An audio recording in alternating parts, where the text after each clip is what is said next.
Shalom, selamat pagi kekasih-kekasih Tuhan, Jemaat Gia Cendrokusumo dan sahabat-sahabat Yo Mengajar. Kita bertemu kembali di dalam persekutuan doa pagi. Sebelum kita melakukan segala aktivitas kita, mari kita akan terlebih dahulu kita akan merenungkan kebenaran firman Tuhan yang akan melandasi di dalam langkah hidup kita. Pada pagi hari ini saya akan mengajak sahabat-sahabat semua untuk kita berdoa terlebih dahulu sebelum kita merenungkan firman Tuhan. Mari kita berdoa. Tuhan Yesus, Allah yang begitu mengasihi kami bersyukur pagi hari ini Tuhan, Kau berikan kesempatan yang begitu indah, hari yang baru, kesempatan yang baru yang Tuhan berikan kepada kami untuk kami bisa menikmatinya Tuhan. Sebelum kami melakukan segala aktivitas kami, pelayanan kami mau merenungkan firman-Mu terlebih dahulu Tuhan. Engkau yang akan berbicara, Tuhan yang akan tuntun bimbing kami oleh kuasa Roh Kudus-Mu. Bapa, Engkau urapi lidah bibir hamba-Mu yang kecil ini Tuhan. Engkau akan pakai menjadi alat-Mu untuk menyampaikan kebenaran firman-Mu, yang mana yang akan mendidik kami, menegur kami, mengajar kami Tuhan, karena Engkau begitu mengasihi kami. Biarlah apa yang keluar dari lidah bibir hamba-Mu semuanya yang datangnya daripada Engkau, yang bukan dari Engkau Tuhan, Engkau sendiri yang akan gagalkan di dalam nama Tuhan Yesus Kristus. Kami undang Engkau hadir, Tuhan yang berotoritas atas setiap kami. Sucikan, kuduskan, tahirkan hati dan pikiran kami oleh kuasa darah-Mu Tuhan, sehingga kami mau fokus saja kepada Engkau, sehingga kami bisa menerima firman-Mu dengan sepenuh hati kami. Di dalam nama Tuhan kami Yesus Kristus kami berdoa dan ucap syukur. Haleluya, amin. Kekasih-kekasih Tuhan, pagi hari ini saya akan mengajak untuk merenungkan kebenaran firman Tuhan yang diambil dari 1 Petrus 1 ayat 3 sampai dengan ke-8. Saya akan bacakan untuk sahabat-sahabat semua. 1 Petrus 1 ayat 3 sampai 8. Demikianlah firman Tuhan. Judul perikopnya adalah pengharapan iman dan kasih. Terpujilah Allah dan Bapa Tuhan kita Yesus Kristus, yang karena rahmat-Nya yang besar telah melahirkan kita kembali oleh kebangkitan Yesus Kristus dari antara orang mati kepada suatu hidup yang penuh pengharapan, untuk menerima suatu bagian yang tidak dapat binasa, yang tidak dapat cemar, dan yang tidak dapat layu, yang tersimpan di surga bagi kamu, yaitu kamu yang dipelihara dalam kekuatan Allah karena imanmu, sementara kamu menantikan keselamatan yang telah tersedia untuk dinyatakan pada zaman akhir. Bergembiralah akan hal itu, sekalipun sekarang ini kamu seketika harus berduka cita oleh berbagai-bagai pencobaan.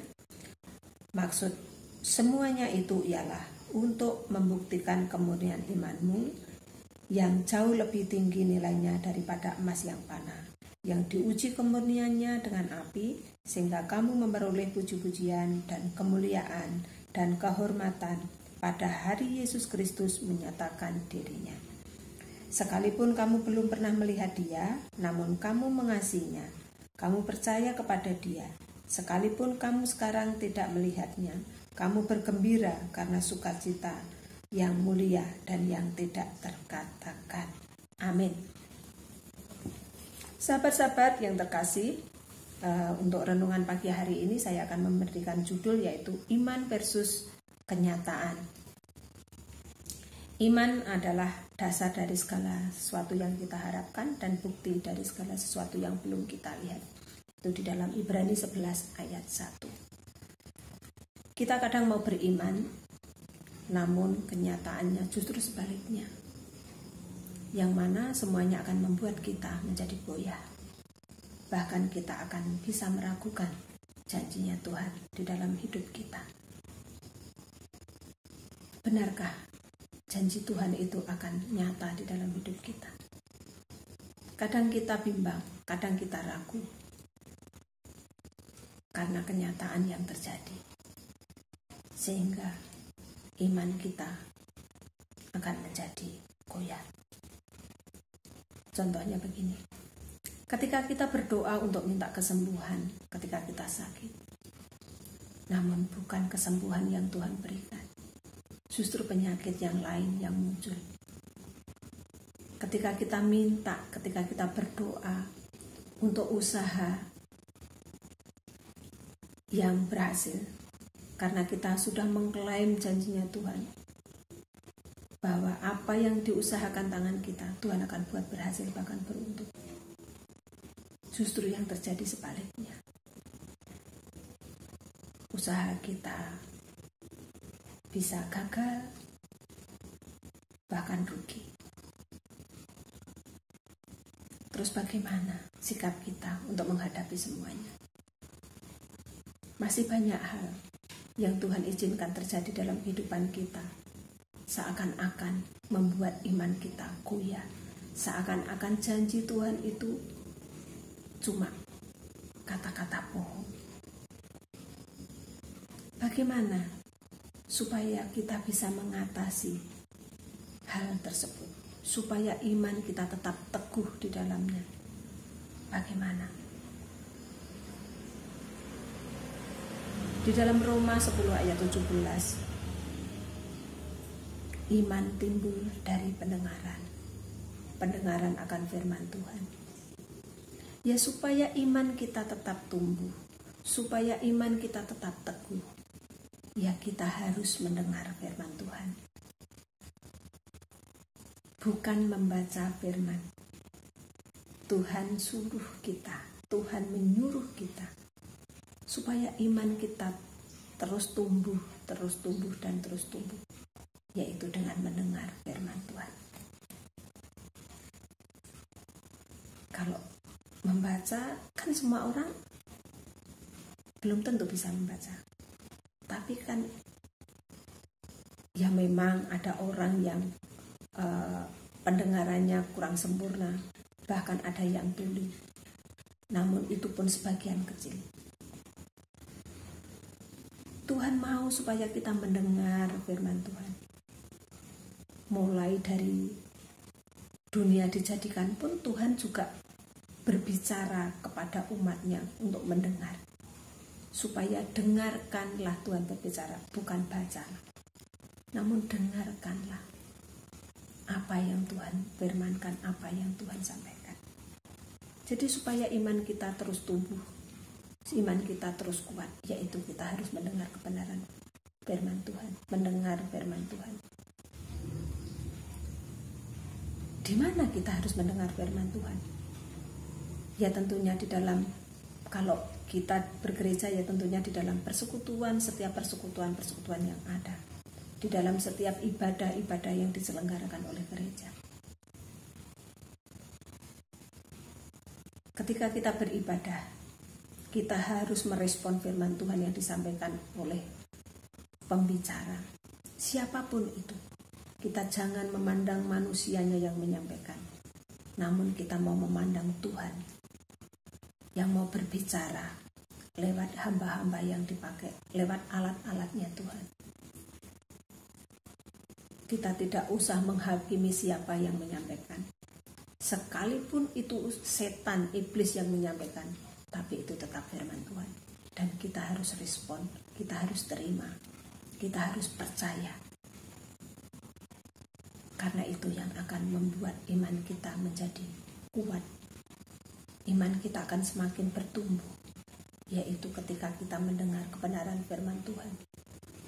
Tuhan suruh apa di dalam kehidupan kita, ya kita akan kerjakan, kita akan lakukan. Sehingga janjinya digenapi di dalam hidup kita. Bahkan di dalam ayat yang ke-6, di dalam 1 Petrus 1 tadi, bergembiralah akan hal itu, sekalipun sekarang ini kamu seketika harus berduka cita oleh berbagai-bagai pencobaan. Maksud semuanya itu ialah untuk membuktikan kemurnian imanmu yang jauh lebih tinggi nilainya daripada emas yang fana yang diuji kemurniannya dengan api, sehingga kamu memperoleh puji-pujian dan kemuliaan dan kehormatan pada hari Yesus Kristus menyatakan dirinya. Jadi kita harus bersukacita, kita harus bergembira. Sekalipun yang kita hadapi adalah sesuatu yang membuat kita duka cita. Sekalipun sesuatu yang negatif yang terjadi di dalam kehidupan kita. Namun Tuhan mau supaya kita berpikir yang positif. Supaya kita bergembira untuk menerima, untuk menjalani semuanya. Karena Tuhan punya maksud untuk apa? Untuk memurnikan iman kita. Untuk menguji iman kita. Supaya iman kita semakin kuat di dalam Tuhan. Ya semua sih memang pilihan ada di tangan kita masing-masing.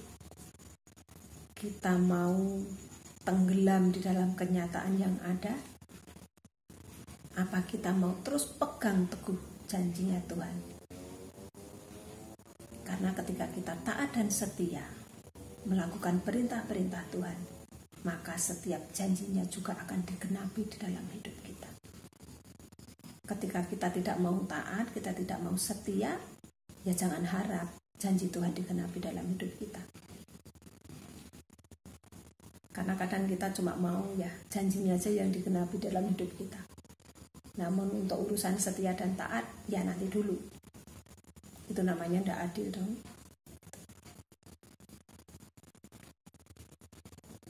Kita mau belajar dari iman Bapak Abraham. Bapak Abraham ketika Tuhan berfirman, Bapak akan membuat keturunan Bapak Abraham menjadi banyak untuk memenuhi bumi, seperti pasir di laut, seperti bintang di langit. Pada saat itu, keadaan Bapak Abraham bagaimana? Usia sudah senja. Bahkan untuk Ibu Sarah pun sudah mati haid. Karena memang usia sudah tua. Tapi Bapak Abraham tetap beriman. Apa yang dijanjikan Tuhan itu akan digenapi. Sehingga Bapak Abraham menurut apa yang Tuhan perintahkan. Suruh A ya jalani A, suruh B ya jalani B. Bahkan Tuhan pun uji iman Bapak Abraham. Yaitu ketika disuruh untuk menyerahkan anaknya yang dikasih yaitu Ishak untuk disembelih, untuk dikorbankan.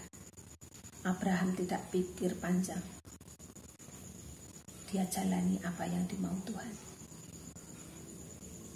Dia taat dan setia akan perintah Tuhan. Imannya tetap teguh di dalam Tuhan. Sekalipun kenyataannya pahit, kehilangan anak satu-satunya. Namun itu yang terjadi. Abraham tetap kerjakan apa yang Tuhan suruh. Karena Abraham mendengar. Abraham mau mendengar apa yang diperintahkan Tuhan. Mari pagi hari ini kita mau belajar dari iman Bapak Abraham. Yang mana kita harus senantiasa mendengar firman Tuhan. Itu yang akan membuat iman kita tumbuh. Yang akan membuat iman kita teguh. Dan janji Tuhan digenapi di dalam hidup kita.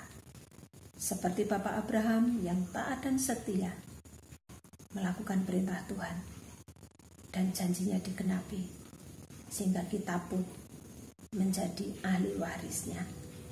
Kita pun adalah ahli waris berkat Bapak Abraham, berkat Ishak, Yakub turun atas kita. Karena semuanya itu adalah ketaatan dari Bapak Abraham, iman dari Bapak Abraham yang teguh di dalam Tuhan. Sehingga semuanya jadi di dalam kehidupannya. Keturunan demi keturunan diberkati sedemikian rupa. Sehingga bumi dipenuhi. Janji Tuhan tergenapi. Tidak ada satupun yang dilewatkan. Karena iman yang teguh. Kepercayaan yang luar biasa. Itu yang Tuhan ajarkan kepada kita. Itu Bapak Ibu Saudara sekalian yang bisa kita sampaikan pada pagi hari ini. Saya bisa sharingkan semuanya. biarlah ini menjadi perenungan kita sebelum kita melakukan segala aktivitas kita. Amin. Tuhan memberkati. Mari kita akan berdoa, kita akan mengucap syukur apa yang sudah Tuhan berikan kepada setiap kita. Kita akan naikkan syafaat-syafaat kita. Tuhan Yesus, Allah yang begitu mengasihi kami bersyukur untuk renungan firman pada pagi hari ini Tuhan. Engkau yang sudah berbicara kepada kami semua, biarlah Tuhan sendiri yang akan sempurnakan. Hamba-Mu sudah berhenti berbicara, namun Roh Kudus-Mu yang akan terus Tuhan berbicara kepada setiap kami pribadi lepas pribadi, baik itu Tuhan kami yang ada di dalam gereja ini, baik itu jemaat-Mu Gia Cendrokusumo dimanapun mereka berada, untuk seluruh sahabat-sahabat Yok Mengajar dimanapun mereka berada. Tuhan juga akan berkati mereka, apa yang Tuhan mau kerjakan di dalam hidup mereka Tuhan. Engkau juga yang akan nyatakan, Engkau yang sudah mengingatkan kepada kami supaya kami tetap memiliki iman percaya yang penuh di dalam Engkau Tuhan. Kami mau taat dan setia seperti Bapak Abraham yang juga taat dan setia melakukan segala perintah-perintah-Mu, sehingga janji-Mu Kau nyatakan di dalam hidup Bapak Abraham, sehingga kami pun Tuhan bisa menikmati berkat-berkat itu karena kami adalah ahli warisnya Tuhan. Bapak terima kasih, Tuhan Yesus terima kasih, supaya kami terus Tuhan memandang Engkau Allah yang sanggup, Allah yang mampu Tuhan mengerjakan segala perkara. Sekalipun Tuhan yang kami hadapi adalah sesuatu yang negatif, namun kami mau belajar Tuhan untuk memikirkan yang positif, sehingga buahnya juga sesuatu yang positif Tuhan, supaya kami tidak melihat kenyataan yang ada, karena Engkau Tuhan mengizinkan segala sesuatu terjadi. Itu semuanya untuk menguji iman kami Tuhan, untuk memurnikan iman kami, supaya iman kami semakin teguh di dalam Engkau Bapa. Terima kasih Tuhan, terima kasih, kami bersyukur buat semuanya. Kami menyerahkan Tuhan untuk gereja-Mu, untuk seluruh jemaat-Mu Tuhan, mulai dari Bapak Gembala sampai seluruh jemaat-Mu Tuhan. Engkau yang akan terus berkati kami, Engkau yang akan nyatakan lawatan-Mu, kuasa-Mu Tuhan turun atas setiap kami. Engkau yang akan hadir dalam keluarga demi keluarga Tuhan. Engkau yang akan memberkati setiap apa yang kami perlukan. Engkau yang akan memenuhi segala keperluan kami menurut kekayaan dan kemuliaan-Mu saja Tuhan. Berikan kepada kami kesehatan, kekuatan, supaya kami Tuhan, hati kami limpah dengan ucapan syukur Bapa, karena Engkau begitu mengasihi kami. Kami bersyukur Tuhan buat kasih rahmat-Mu yang senantiasa baru Kau nyatakan di dalam setiap jemaat-Mu. Bapa, berikan kepada kami kerinduan untuk kami senantiasa mencari Engkau Tuhan, selagi Engkau berkenan ditemui. Bapa, kami menyerahkan untuk besok pagi di dalam kami ibadah raya Tuhan. Engkau juga yang akan memberkati setiap pelayan-pelayan-Mu, urapan-Mu turun atas mereka, baik itu para pemuji, para pemain musik, untuk hamba-Mu yang menyampaikan firman-Mu. Kami menyerahkan untuk pelayan-pelayan yang lain, mulai dari penerima tamu, untuk pendoa syafaat Tuhan, penyampai pengumuman, siapapun itu Tuhan, berkat-Mu turun atas mereka. Kami juga menyerahkan untuk keempat anak-Mu yang sudah siap menerima Engkau sebagai juru selamat satu-satunya Tuhan. Di dalam mereka menerima katekisasi, Tuhan juga yang akan berkati mereka, berikan roh hikmat, wahyu, pengertian yang datang daripada Engkau Tuhan. Biarlah mereka mengerti akan kebenaran, yaitu bahwa Engkaulah Tuhan juru selamat satu-satunya di dalam hidup mereka. Bapa, kami menyerahkan untuk para pembicara, Tuhan juga berikan hikmat, wahyu yang datangnya daripada Engkau, sehingga yang disampaikan Tuhan semuanya adalah kebenaran adanya. Bapa, terima kasih Tuhan, terima kasih. Kami menyerahkan untuk bangsa dan negara kami, Tuhan yang akan terus berkuasa atas bangsa dan negara kami. Rakyat Indonesia ada di dalam genggaman-Mu, rakyat Indonesia ada di dalam kuasa-Mu Tuhan. Apapun yang Kau izinkan terjadi, keadaan pandemi ini, Tuhan izinkan terjadi, Tuhan juga punya maksud di balik semuanya. Kau izinkan Tuhan bencana alam terjadi di mana-mana, Tuhan juga yang akan campur tangan, Tuhan yang akan memberkati mereka, berikan mereka kekuatan, kesabaran, berikan apa yang mereka perlu Tuhan. Engkau yang akan kirimkan Tuhan berkat-Mu lewat kuasa-Mu Tuhan. Engkau akan menggerakkan tangan-tangan anak-anak-Mu untuk bisa menjadi alat-Mu untuk memberkati mereka. Inilah doa dan ucapan syukur kami Tuhan, yang kami beralaskan hanya di dalam satu nama Tuhan kami Yesus Kristus. Haleluya. Amin.